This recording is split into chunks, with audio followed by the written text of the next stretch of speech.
네, 이어서 테마를 잡아라 수누라 리서치의 박인혁 팀장과 함께 시장에서 부각될 만한 테마 그리고 그 속에서 유망주를 또 찾아보는 시간 마련을 했습니다. 나오셨습니다. 안녕하세요. 네, 안녕하십니까. 네, 요즘 시장 어떤 테마를 우리가 눈여겨봐야 된다고 생각하세요? 네, 오늘은 중저가형 스마트폰 시장을 좀 주목해 봐야 된다라고 생각이 돼서요. 네. 이 부분을 좀 준비해 왔습니다. 네, 그렇죠. 중저가형 스마트폰. 예전에도 또 중국의 로컬 업체들이 급등을 하고 있다는 소식을 전해주셨는데 그것과 또 맞물려서도 우리가 생각을 해볼 수도 있을 것 같고요. 여러 가지 측면에서 봐야 할 것 같은데요. 먼저 중저가 스마트폰의 시장 지금은 어떻습니까? 네, 먼저 이 좀 포괄적으로 알아볼 필요가 있겠는데요. 스마트폰이 우리 삶을 여러모로 참 많이 바꾸어 놨습니다. 뭐 일이라든가 여가, 교통, 생활에 이르기까지 이제는 스마트폰 없는 삶은 좀 생각을 할 수 없는 지경까지 이르렀는데요. IT 강국답게 국내는 불과 2009년에 아이폰이 들어오면서 스마트폰이 시작이 됐는데 불과 3년이 지났습니다. 국민의 과반수를 훌쩍 뛰어넘는 인구가 스마트폰을 지금 쓰고 있는데요. 그럼에도 불구하고 스마트폰 시장은 2013년에도 8.5억대, 전년도 대비해서 약 8.5%의 높은 성장을 지속할 것이다라는 전망이 나오고 있습니다. 하경민 앵커께서도 스마트폰, 애플이나 삼성사의 제품을 쓰고 계시죠? 네, 그렇죠. 국내에서는 거의 이 애플이나 삼성사, 거기에 하나 더 추가되면 LG사의 고가형 스마트폰만 스마트폰이라고 보통 생각들을 많이 하시더라고요. 대부분 그렇게 쓰니까. 주변에서 다 그런 네. 것들을 쓰시고요. 하지만 모두 이 100만 원 가까이 하는 고가형 제품들입니다. 특히 갤럭시 노트2는 얼마 전 휴대폰 가격 심리의 마지노선이라는 100만 원을 훌쩍 뛰어넘는 가격을 또 내놓기도 했습니다. 하지만 처음 언급했듯이 국내를 비롯해서 다수 선진국들은 이미 신규 수요가 좀 목에 찬 상태입니다.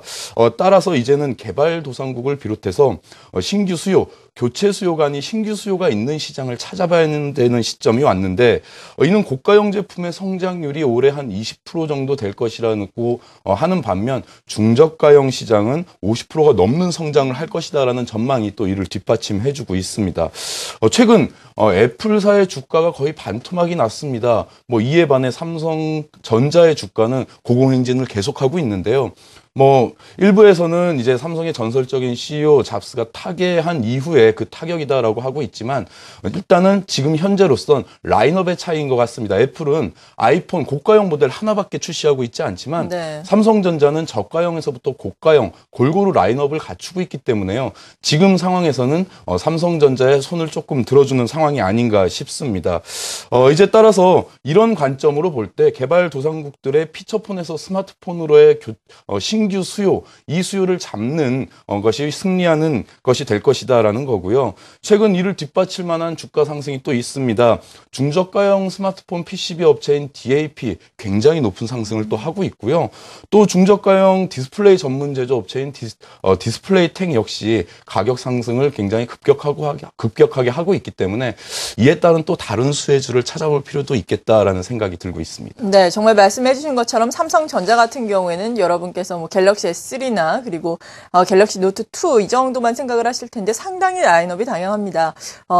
우리나라 말고도 개발도상국 같은 경우에는 이러한 중저가형 스마트폰에 대한 수요가 급격하게 늘어나고 있기 때문이다라는 분석이 나오고 있는 상황인데요. 이에 따른 부품주 오늘 소개를 해주신다고 하는데 구체적으로 어떤 종목들이 될까요? 네, 오늘 소개해드릴 기업은 캠시스라는 기업입니다. 1993년에 설립된 휴대폰 카메라 모듈 제조업체고요. 휴대폰 카메라 모듈이 매출의 90% 이상 거의 100%를 차지하고 있고 삼성전자의 점유율을 30%가량 확보하고 있습니다. 최근 주가가 좀 많이 상승을 했습니다. 일단 전고점 부근에 있는데 800억 중반의 시가총액입니다. 하지만 이에 반해서 940억 원의 순자산을 보유하고 있어서요. 일단 안정지표로 일컬어지는 PBR이 1이 되지 않기 때문에 일단은 안정적이다라는 것을 볼 수 있겠고요. 지난해 3분기까지 매출이 1682억, 영업이익을 98억 기록하면서 전년 대비해서 이미 3분기까지 50% 이상의 상승을 했습니다. 2007년 이후 좀 무리한 신규 사업을 추진한 바 있고요. 이에 따라서 고객사의 신뢰를 잃으면서 실적이 악화됐는데 이제는 바야흐로 좀 턴어라운드 하고 있는 그런 기업입니다. 네, 말씀하신 것처럼 주가가 많이 올랐습니다. 오늘도 52주 최고가 경신을 하고 있는 상황인데요. 아마도 이러한 모멘텀이 투자자 여러분들께 많은 어필을 하지 않았을까 싶습니다. 이 많은 사업 부문 같은 경우에서도 이 카메라 부품 쪽에 상당히 유망하다라고 들었는데요. 구체적으로 어떤 경쟁력을 가지고 있는 건가요? 네, 일단 일단 앞서서 중저가 휴대폰 수혜로 인한 실적 성장과 함께 주가가 크게 상승하고 있는 기업으로 DAP와 디스플레이텍을 좀 언급해 드렸습니다. 네. 예를 먼저 들어드린 건데, 이 DAP 같은 경우에는 2001년부터 N자형 상승을 시작해서 현재까지 무려 3배의 상승을 했고요. 디스플레이텍도 마찬가지입니다. 중저가형 LCD 모듈을 만들고 있고요. 역시 1년 만에 3배의 상승을 했습니다. PCB와 디스플레이가 중저가 스마트폰 관련 기업에서 이미 상승을 했는데, 그 다음은 왜 카메라냐? 스마트폰 및 태블릿 PC뿐만 아니라 자동차 일반 가전에 이르기까지 카메라의 중요성은 저도 이미 여러 번 좀 말씀드린 적이 있는 것 같은데요. 블루 필터를 만드는 기업인 옵트론텍, 그리고 옵트론텍 같은 경우는 1년 만에 무려 4배의 상승을 했습니다. 렌즈 같은 경우에는 코렌, AFA의 자화전자, 그리고 하이소닉, 세코닉스 등 관련 기업 모두 전고점, 그리고 1년 이내에 2~3배 이상의 상승을 했는데, 캠시스가 지금 전고점을 향해 가고 있긴 하지만 아직 그 상승에 못 미쳤습니다. 따라서 앞으로 훨씬 더 성장할 수 있고, 카메라 부분이면서 중저가형 스마트폰 양쪽 수혜를 모두 받기 때문에 좀 관심을 가져봐야 될 것 같습니다. 네, 카메라 부분이면서 중저가 쪽 스마트폰 쪽의 수혜를 모두 받는다. 그러니까 중저가 스마트폰에 쓰이는 카메라 모듈을 많이 만든다라는 말씀이신 건가요? 네, 저가형 스마트폰 카메라 부분의 수혜인 이유를 좀 말씀을 또 드려야 되겠죠. 첫 번째는 일단 캠시스의 주력 제품이 주로 3메가, 5메가 화소급의 중저가 스마트폰에 쓰이는 그런 카메라 모듈입니다. 이 부분에서 삼성전자 내에 이미 30% 이상의 점유율을 확보하고 있다고도 말씀을 드렸고, 저가형 스마트폰 판매량에 직접적인 수혜를 받을 수 있습니다. 두 번째는 또 중요한 부분인데요. 현재 중국 법인 생산 공장을 중축을 해서 월 950만 대 생산 능력에서 1,500만 대까지 50% 이상 좀 늘린 상황입니다.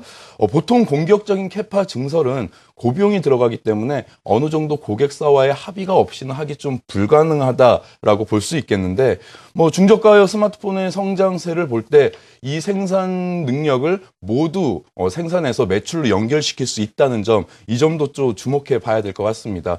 주 고객사 삼성전자가 세계 휴대폰 점유율 1위를 당분간 지속할 거고, 오히려 점유율을 늘린다라고 전망이 되는데, 이 부분에 중저가형 스마트폰이 큰 부분을 차지할 거라는 거, 이것도 또 관심 있게 한번 봐야 되겠죠. 네, 그리고 이 외에 캠시스에 있어서 주목할 만한 또 다른 모멘텀이 있다면 어떤 것들이 있을까요? 네, 첫 번째는 스마트폰 카메라에는 2개의 카메라가 들어간다는 겁니다. 일단 후면부에 있는 거 굉장히 고화소고 사진을 주로 찍기 때문에 높은 사양의 카메라를 필요로 하잖아요. 하지만 또 주목해 봐야 될 건 전면부에는 영상 통화라든가 셀카를 찍기 위한 또 저화소용 카메라가 또 2개가 들어갑니다. 이 부분에 고사양의 스마트폰에서도 또 수혜를 입을 수 있고, 두 번째는 캠시스도 바로 이 고화소의 카메라 모듈 제품의 비중이 또 늘어나고 있다는 겁니다.